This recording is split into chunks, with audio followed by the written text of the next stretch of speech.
digamos, esquemáticas, y en mi caso algunos de los malandros han sido un poco llevados hacia esa situación, pero también tengo de los que han elegido ser eso, y bueno, como el caracol, por ejemplo, en Volver de Noche, que es un ser bastante siniestro. En cambio, el José, que tiene un poquito más de protagonismo, es un tipo que la quiere fácil, un poco encandilado por las luces del centro, o busca digamos, una situación mejor a la que está viviendo, aunque tiene la esperanza de poderse redimir y trabajar en una panadería. Pero eso después, cuando se da, tampoco le gusta, ¿no? Porque hay placeres que después que se prueban es muy difícil renunciar a ellos, y por eso, bueno, se paga un precio, ¿no? Pero no es otra cosa que el buscar que ese personaje que nos acompaña durante nuestra vida, mientras estamos escribiendo, sea real, sea de carne y hueso lo más posible, ¿no? A medida de la capacidad que tengamos de describir. Bueno, buenas tardes, muchas gracias por acompañarnos y por la pregunta. En mi caso, los malandros que aparecen en mi... No se puede distinguir mucho bien, me parece, en los libros que yo he escrito sobre la temática, entre lo que es el malandro bueno, el malandro malo, el casual, gente que está al golpe del balde, digamos, y que en algún momento le toca cumplir esa función, y algunos se la toman en serio. Tengo como un personaje recurrente que se llama Agustín Flores, que atraviesa muchas novelas. Ese no es un malandro, porque se supone que está del lado del bien. Ahí está, es un periodista, pero bueno, eso lo llevaría hacia ese lado. Pero bueno, lo que pasa es que este personaje en particular tiene de todo un poco, y está inspirado en una persona que no revelaré jamás el nombre, pero que es bastante parecido. Un amigo mío, además, que no sabe nada, pero en algún momento capaz que empieza a sospechar. Y hay otro personaje que se llama el Gordo Pablo, de otra de las novelas, que ese es la cosa más buena que hay, hasta que le toca convertirse a él mismo en un malandro, en una gente de mala vida, y entonces empieza a hacer cosas que, hasta el momento en el que él es bueno, creo que tiene muchísimas cosas de mí cuando yo era adolescente, como que, por ejemplo, no tenía facilidad para el relacionamiento con las chicas, es bastante gordito, entonces tiene una vida bastante miserable a partir de esas condiciones, y en eso se me parece. Creo que por ahí es que puedo construir yo las cosas, buscando en mí elementos psicológicos, sobre todo, para dotar con ellos a los personajes.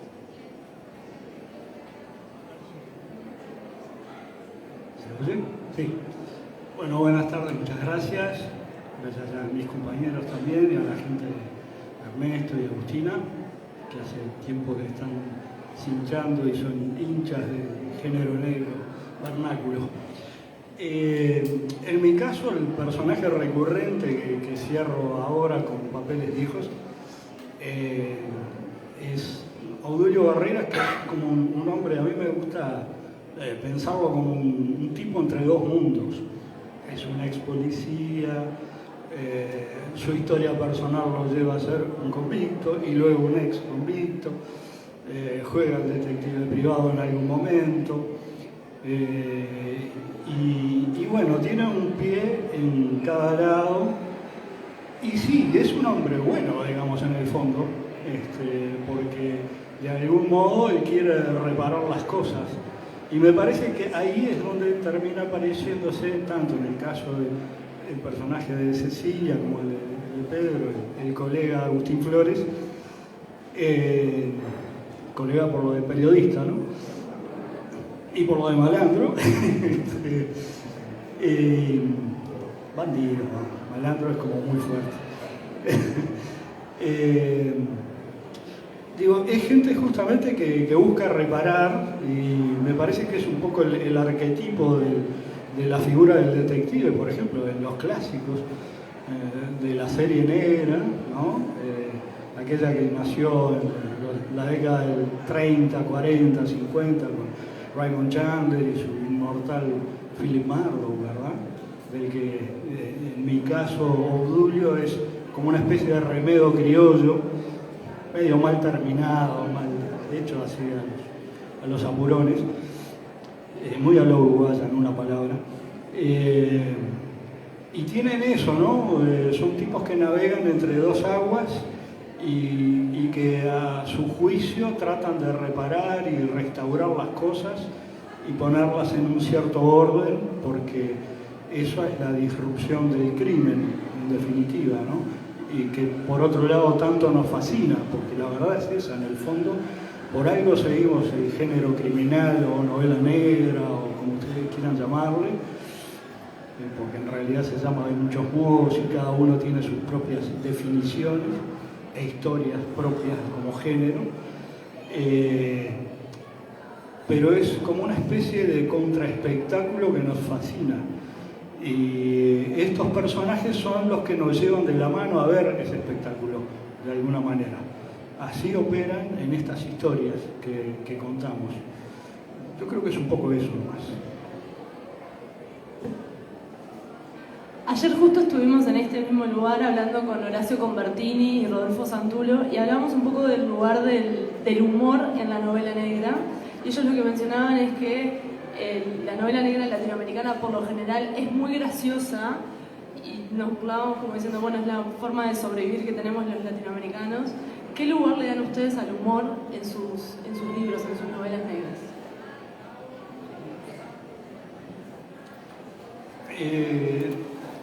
En el primer relato que, por ejemplo, yo volví a publicar ahora junto con otros en papeles viejos, que es Blues del Raje, que es un poco donde aparece el personaje, en realidad de ironía, y un poco los utiliza como arma de defensa personal, la ironía, ¿verdad? En su visión de las cosas y demás. Por lo tanto, yo creo que el humor sí es un recurso, para mí está muy bien definido. Eso que decía Convertini era, claro, Convertini es un gran autor y lo ve muy bien. Es argentino, que los argentinos han hecho del humor una forma de supervivencia y cualquiera que conozca la realidad argentina se hace una idea de por qué, ¿verdad? No hay otra manera de sobrevivir allí que no sea con un agudo sentido del humor. Y basta estar 20 minutos al lado de un argentino como para que dispare algo que a nosotros nos hace matar de la risa, porque es así, le sale naturalmente. Y bueno, y es muy propio también, me parece que de cualquiera de nuestros relatos está la ironía, cierto sarcasmo, cierta forma hasta de humor negro de ver las cosas, de jugar con ese tenor, porque bueno, es un poco como no tomarse de todo en serio, ni a uno mismo, ni a todo lo que está pasando, como restarle. Los españoles tienen una expresión que es un lugar común, como es quitarle hierro, y creo que es un poco eso lo que pasa con el uso del humor en este tipo de relatos. Yo creo que hablando de humor en el género uruguayo no podemos olvidar a Mercedes Rosende, ¿no? Que su protagonista Úrsula es tragicómica, ¿verdad? Es como el grado máximo. Pero también creo, como Renzo, que en todas nuestras novelas hay un poco de humor, un poco de ironía, en parte también porque están ambientadas en lugares sórdidos o donde pasan cosas feas y donde lo más visible es la falta de esperanza, de expectativas. Entonces el humor permite de alguna manera pasar por encima de eso con un poquito de alivio, ¿no? Yo pienso en el comisario apenas lo conocía, que es un tipo que su principal interés es hacer lo menos posible. Y eso creo que intenté hacerlo con humor, porque a mí, siempre digo, me habría gustado ser humorista. Si naciera de vuelta, intentaría hacerlo. No sé si me saldría, pero me encantaría, porque creo que hacer reír un poco es una muy buena condición. Y bueno, en mi caso, creo que es porque como transcurren en Uruguay, y es un poco ridícula la idea de investigaciones así muy complicadas en Uruguay. Más bien hay que divertirse mientras uno escribe sin dejar de aspirar a cierta profundidad. Pero, por ejemplo, por contarles algo, allá en San José, donde yo vivo, un señor fue a comprar un revólver ahí a una ferretería, y el ferretero lo llevó para la parte de arriba, digamos, y le hizo un interrogatorio a ver si, porque yo sé que usted está enfermo, usted no estará pensando en quitarse la vida, ¿no? Y eso te sirve porque es una situación bastante... Exactamente. Entonces, como le sabía la historia, al final le vendió el revólver, pero le dijo que las balas no estaban, que otro día podía venir a buscar las balas. Esas situaciones aparecen en los libros míos porque en realidad son situaciones de San José. Hay otra, por ejemplo, que fue muy graciosa, no sé si está en la novela o salió después en la película, porque yo se la conté a los directores, que es que van a robar a un pizzero, ¿no? Y el pizzero, el que les vende la pizza, dice, bueno, ¿cambio de cuánto? Cambio de 400. Entonces ellos llevan la pizza, el pizzero lleva la pizza y 80 pesos de cambio. Cuando lo van a robar, lo único que tiene son 80 pesos para robarlo. Es decir, ese tipo de cosas son impericias que ocurren en este mundo que te sirven para reírte un poco de él. Eso me da el pie perfecto para preguntar si ustedes creen que el noir uruguayo o el policial uruguayo tiene como un sello propio o una característica propia, y vos hablabas un poco de cosas que pasan acá que vos las usás, pero más allá de eso, si creen que en la escena del policial, si los uruguayos hemos consolidado características propias, como para decir, bueno, el noir uruguayo tiene estas características. Está difícil, pero... Yo la verdad que he leído a los compañeros y a los otros que salimos en la colección Cosecha Roja y a Mercedes. Es una constante, pero si uno se remonta a autores más veteranos, me recuerdo perfectamente de Iber Conteris, no aparece una cosa de ese tipo. Se ve que la lectura o la literatura, si se quiere, de lo negro, que ahora está evidentemente tomando como otro estatus y que nadie se avergüenza de escribir esto, ni tiene que andar disfrazando su nombre, sino que todo lo contrario, hay oportunidades nuevas, hace que también nosotros busquemos reflejar, me parece, todo el periplo, capaz, o mejor dicho, más que periplo, todo el paisaje que vamos viendo mientras vamos escribiendo. Entonces, me parece que antes, en los intentos de novela negra que había antes, que no eran tan sistemáticos como los que hay ahora, lo que había era una necesidad de posicionar la novela negra o la literatura policial en lo reflexivo, hacerla respetar. Entonces ahí tenés un autor como Iber Conteris, que es totalmente serio y que es un autorazo, ¿no? Tenés otros de aquella tradición, pero como que no congeniaba. Creo que ahora hay mucho más desparpajo en ese sentido, sin esa necesidad de perder e intentar la profundidad, que también creo que la buscamos todos, ¿no? Yo coincido plenamente. Me parece que es un rasgo muy marcado, ¿no? Porque además tiene que ver con el género también. Desde el momento en que el relato negro, el relato criminal para mí es un descendiente directo de la vieja novela social, ¿verdad? Aquella de Émile Zola, del principio del siglo XX, fines del XIX, ¿verdad? Que en aquel momento se llamaba naturalista, la literatura, la narrativa naturalista, pero que era una novela de fuerte contenido social. Yo pienso claramente en las novelas de Zola y lo son, ¿no? Verdaderas obras maestras. Yo me acuerdo ahora de Thérèse Raquin, que es una hermosa novela negra de principio a fin, la vida de esa mujer y su pareja y cómo terminan en un crimen bastante monstruoso, ¿no? Y cómo ellos mismos se van convirtiendo en un par de criminales avesados.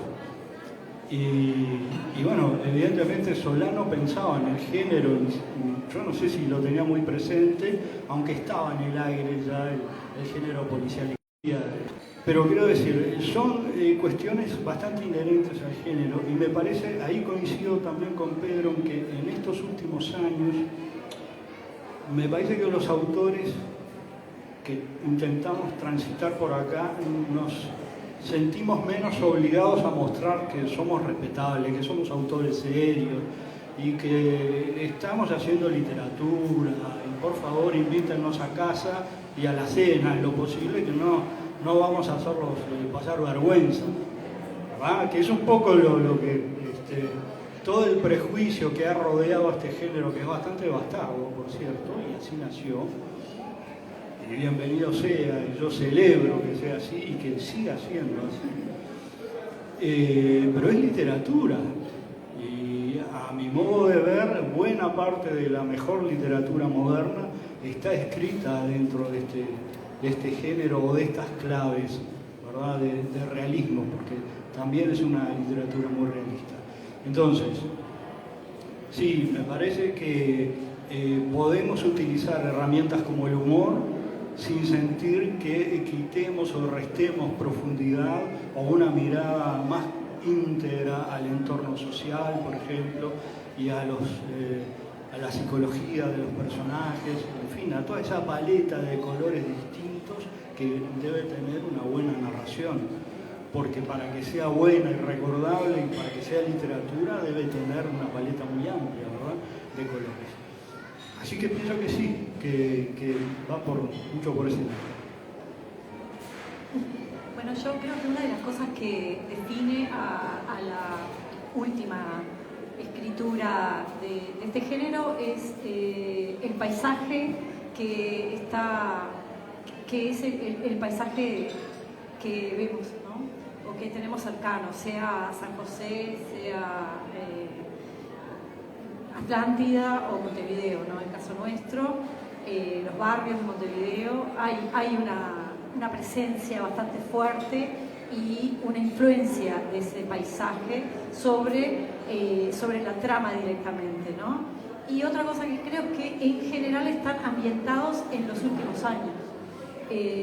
Pensaba, por ejemplo, en los de Rafael Mazza, que están un poquito más atrás, al inicio de la dictadura, pero digamos, están ambientados en los últimos 30, 40 años, ¿no? Eso también me parece que es una marca bastante importante del género en este país. Acá no tenemos viajes hay algunos, sí, que han ambientado sus novelas en otros territorios, pero hablan de uruguayos viviendo en esos territorios, ¿no? Entonces, lo que digo creo que sigue siendo válido también.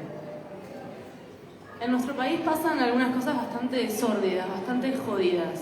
¿Usan esa realidad para inspirarse para sus personajes, para sus novelas, o por el contrario, intentan alejarse de esa vida cotidiana más complicada?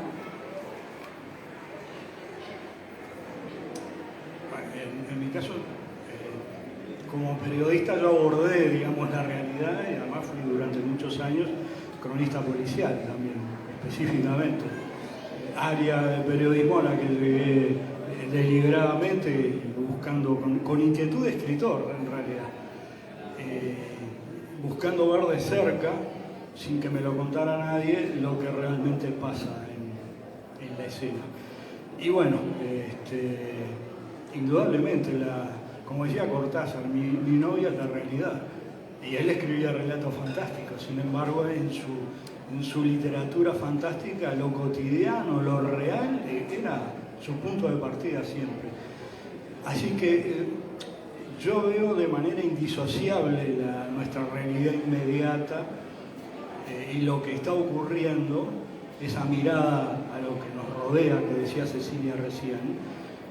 Vemos lo que pasa en la calle, esa calle que tanto conocemos, esa forma de caminar por una calle, bueno, todas esas cosas, esos rasgos que se adivinan en cualquiera de estos relatos, o la pintura que hace desde otro ángulo distinto Pedro, porque Pedro es capaz de narrar esos otros puntos de Uruguay que son los pueblos más chicos y las rutas y esos lugares por donde además no pasan los ómnibus ni están demasiado marcados en el mapa, que él los conoce como nadie, porque ha salido de San José bastante también, ¿no? No es solo, sus historias no transcurren solo en San José, pero mismo las que ocurren en San José, por ejemplo, nos dan una pintura de comunidad pequeña muy precisa y muy realista también.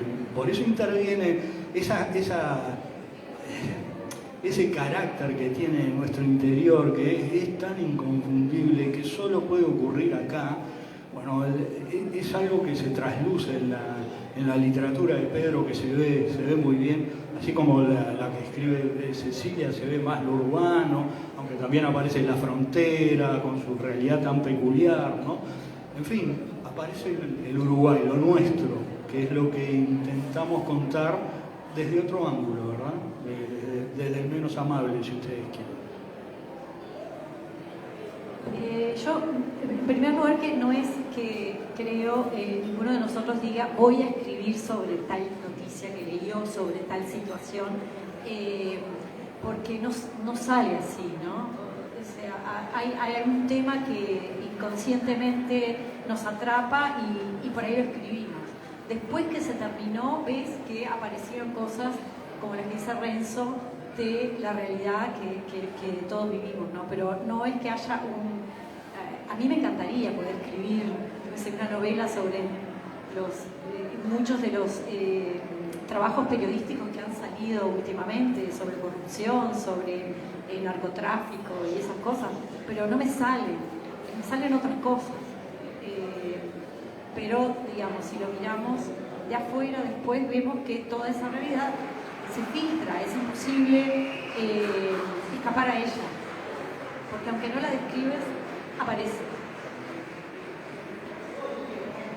Y bueno, en mi caso, concuerdo perfectamente, me parece que todos representamos también sensibilidades distintas, en el sentido de que en la novela negra cabe la sensibilidad sobre lo que sucede con las mujeres y los hombres, esa relación tan violenta que se da usualmente, lo que sucede con la homosexualidad últimamente en una lindísima novela de José Arenas, lo que sucede con la dictadura y sus rescoldos, digamos, las cosas que han quedado sin solucionar en las novelas de Massa, la cotidiana, la minoridad, no sé, hay sensibilidades distintas que de todas tomamos. Yo siempre cuento y les pido, y bueno, acá está Andrea Aquino en el público y está la sensibilidad femenina de sus novelas, pero además desde el criminal, lo mismo. En San José una vuelta dijeron, pero tu novela, mis alumnos me decían, qué violento, profe, usted no es violento, pero las novelas son violentas.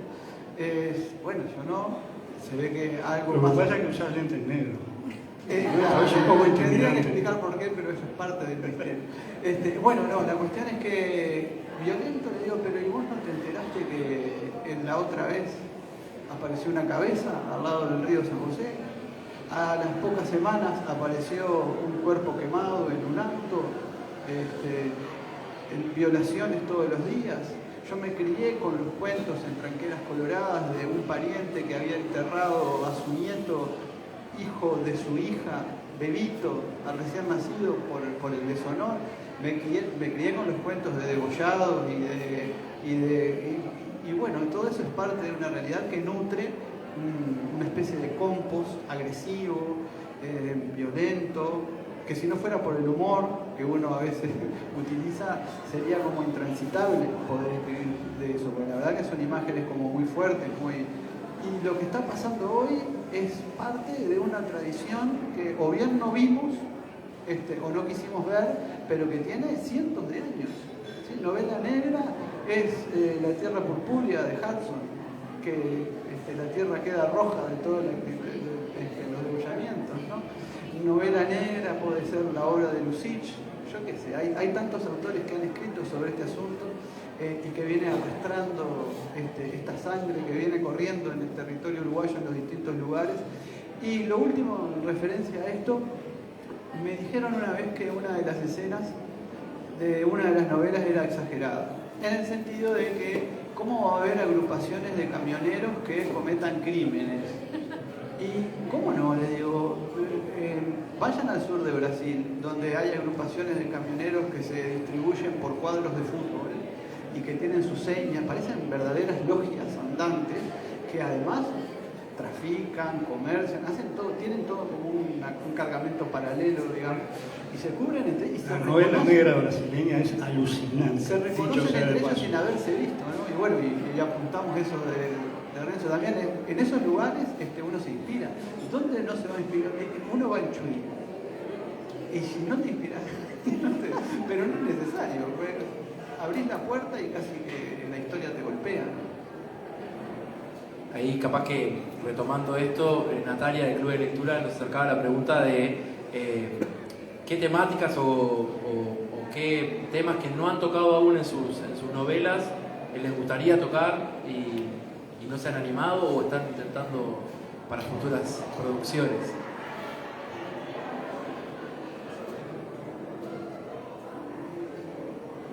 Bueno, yo podría decir que es el narcotráfico lo que me atrae, el lavado de dinero y esas cosas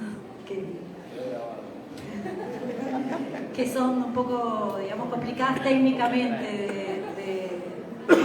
de traer, pero bueno.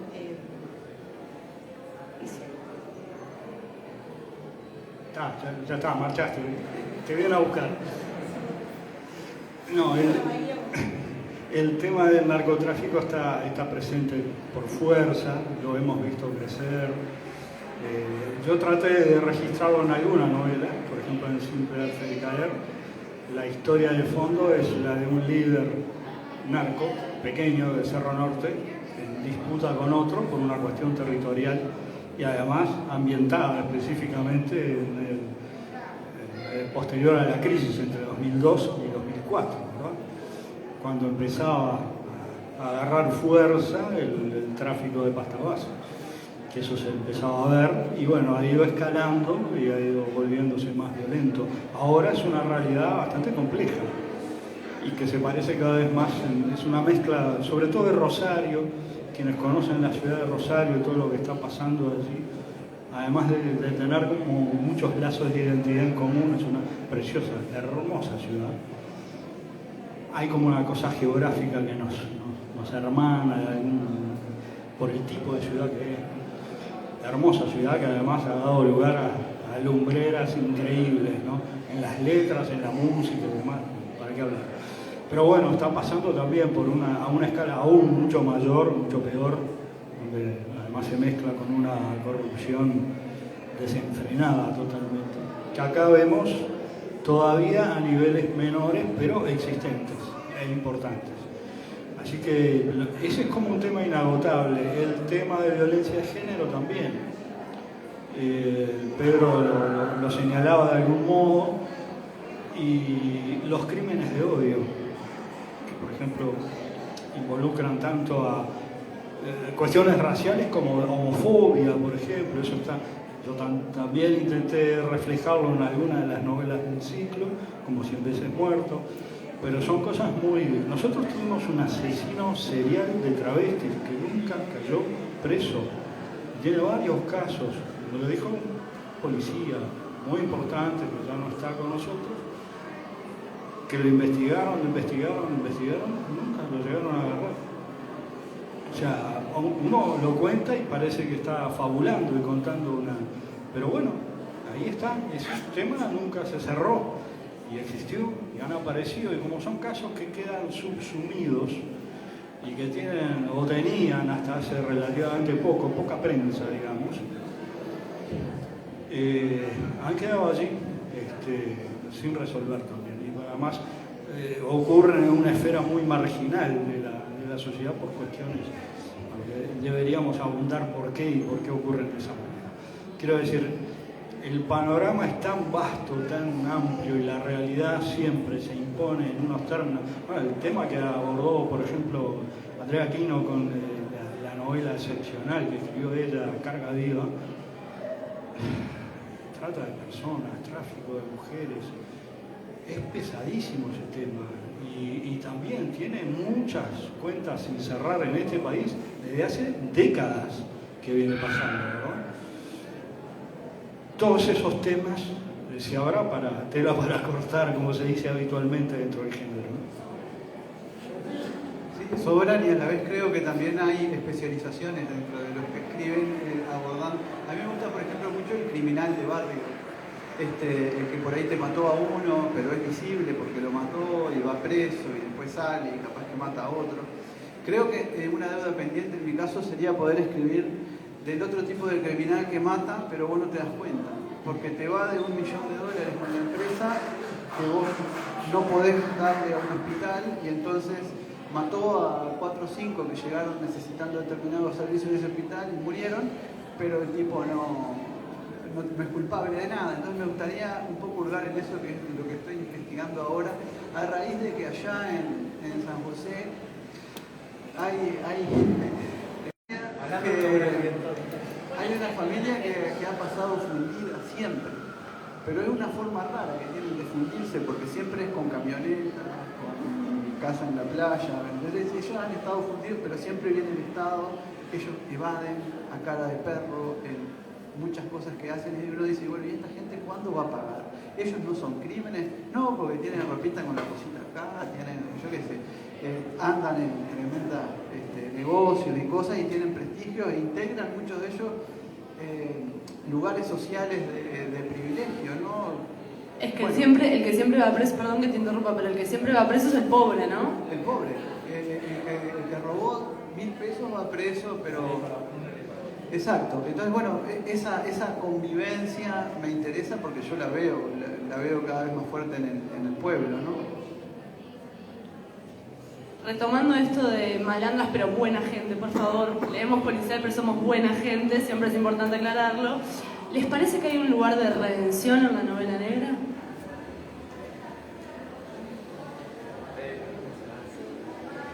Yo creo que de algún modo sí, porque es lo que hacen de estos relatos, restituir, reparar o intentar reparar. A ver, por ejemplo, algo que ocurre, que es un rasgo propio de la novela negra, es el crimen. Y una muerte difícilmente tenga algún tipo de reparación. Una vida es una vida, punto. No hay cómo reparar esa pérdida. A mí alguien me decía, por ejemplo, no en estas novelas, pero la muerte de un niño, ¿qué tipo de reparación puede haber? ¿Cómo reparo eso? Es más allá de la justicia, ¿no? Encarcelar al culpable, pruebas, todo lo demás sí, pero restaurar eso perdido es imposible. Pero esa medida de cierta redención, que es intentar restaurar de algún modo un cierto orden, yo creo que ese es un camino de redención que deja abierto tal vez este tipo de relato. No en los términos de justicia y demás que podemos llegar a pensar, pero sí de como eso, de reparar una pérdida. Un poco eso. Sí, estoy totalmente de acuerdo. La búsqueda de la verdad y la aparición de la verdad, y esa persona que busca la verdad, aunque después no tenga consecuencias, tiene un efecto reparador sobre nuestra psiquis y intenta, describir una lógica, una explicación, aunque no sea aceptable. Eso es mucho mejor que la ignorancia, que la oscuridad en la que desaparecen la mayoría de los crímenes reales, ¿verdad? Que se dan acá en el país, ¿no? Todos los días matan a 2 o 3 adolescentes. Entonces, creo que sí, que no digo de todas, pero hay una especie de afán de aliviar un poco ese dolor de la muerte y sobre todo de la ignorancia, ¿no?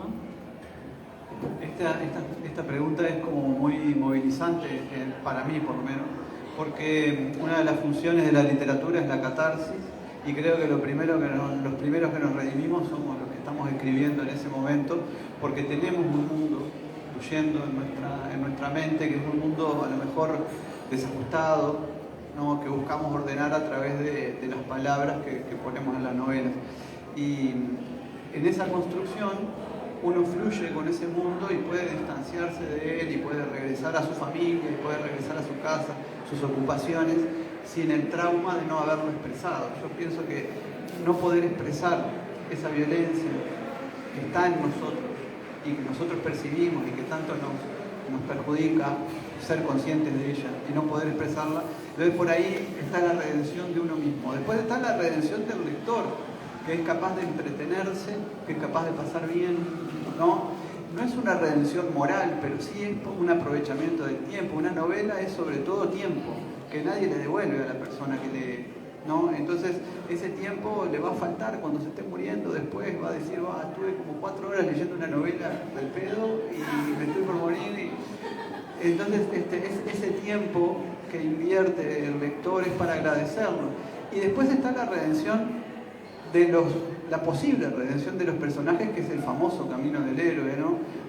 Donde está la tragedia, pero donde, como planteaban mis compañeros, hay como una luz, ¿no? Hay una resolución. Esto ha significado, por ejemplo, en novelas que no son necesariamente novela negra, pero en Beloved, por ejemplo, de Toni Morrison, poder hablarle a esa muerta, ¿no? Eso es una maravilla que solo la literatura puede ofrecer, ¿no? Que son la imaginación del ser humano. Y ahí es el propio personaje, ¿no? En una situación muy compleja, que le habla a una persona que extraña y que ella misma ha matado. Pero sin embargo el personaje mismo encuentra la redención. Eso ocurre con casi todos los personajes de la literatura, menos con algunos que mueren de una forma y que nos dejan con una desazón terrible, ¿no? Pero bueno, también es parte del juego sentir esa desazón, que es la que siente cualquiera que se le muere una persona en esas condiciones. Va una triple pregunta. Última lectura, un libro imprescindible y un libro de algún autor uruguayo que recomienden, que no puede ser de ninguno de ustedes tres. Para no poner en competencia, hay que ser de alguien más. Y devuelvo el micrófono. Mientras tanto, recomendamos que compren los libros de Renzo. Para como era, lo último que estoy leyendo. Un imprescindible y un libro de un autor uruguayo. Última lectura. Ahora estoy leyendo a Delphine de Vigan, por ejemplo. Nada se opone a la noche, que era como un debe para mí, una autora francesa muy interesante, que cultiva un tipo de literatura que yo no suelo frecuentar, que es muy autoficción. Yo tengo un problema con la autoficción, no logro resolverlo, pero es mío, son cosas mías. Sin embargo, estoy teniendo una experiencia exquisita con esta novela, porque realmente es gran literatura. Después, un imprescindible, bueno, a ver, qué difícil los imprescindibles. Un libro que recomiendo mucho. Y bueno, sí, Chandler, sí, El largo de Dios de Raymond Chandler. Es como el fundador, Ricardo Piglia, que en la edición que hace Penguin del Largo de Dios, incluye un epílogo de Piglia. Piglia fue un estudioso del género negro, escribió numerosos ensayos. Es la mejor novela policial escrita jamás. Le pertenece a él la aseveración. Yo creo que es una obra maestra y trasciende el género, va mucho más allá. Para mí está en el mismo lugar que Absalón de Faulkner, Ulises de Joyce.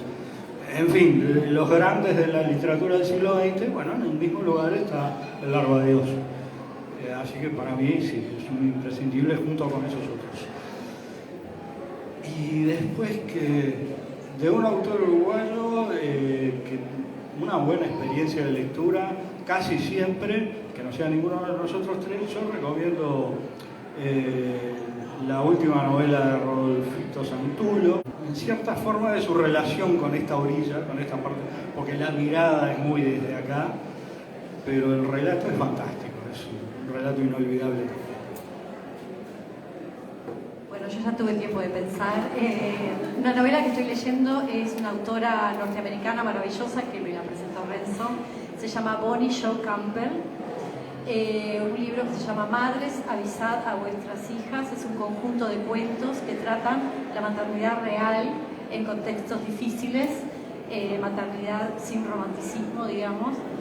Una gran dureza, pero maravillosamente contados. Estoy fascinada con esa escritora, la recomiendo a muerte. Un imprescindible, creo que Rubén Fonseca, el narrador brasileño que falleció, un clásico absolutamente, más allá de que es muy difícil elegir. Chandler es alguien que está también en mi corazón, pero bueno, todos no se pueden. Y bueno, yo... Bueno, y voy a recomendar a dos autoras uruguayas de novela negra, una es Andrea Aquino y otra es Isabel Fernández Prieto, que ambas publicaron hace un año o 2 años, están asomándose tímidamente a este universo básicamente masculino que es la novela negra. Bueno, es muy difícil esto, yo voy a tratar de seguirme a autores del género nada más, porque si no siempre diría el Quijote y poca cosa más. Pero en realidad vamos a ver la primera era que estoy leyendo, ¿sí? Bueno, no me maten, pero estoy leyendo uno de los libros más sangrientos que existen, ¿sí? Y es el libro de los Reyes, de la Biblia. Estoy tratando de terminar la Biblia, una cosa que hace como 10 años empecé. Leí el Nuevo Testamento y voy por la mitad, y la verdad que es sangre por todos lados, novela negra de aquella. Eso es lo que estoy leyendo hoy por hoy, junto con 6 o 7 cosas más, porque nunca termino nada. Siempre estoy... al final todos viven de vuelta. Entonces, bueno, estoy con esa lectura que es la que va siguiendo, pero a la vez se van cruzando muchas cosas. Autor uruguayo de novela que se parezca a esto que hacemos nosotros y que se mezcle con lo histórico, yo siempre voy a recomendar a Bernabé de Tomás de Mato, que es conocido de todos nosotros, que es bellísimo. Y bueno, también me correspondería La insumisa de Cristina Peri Rossi, para no hablar de los que están acá. ¿Y cuál era la otra?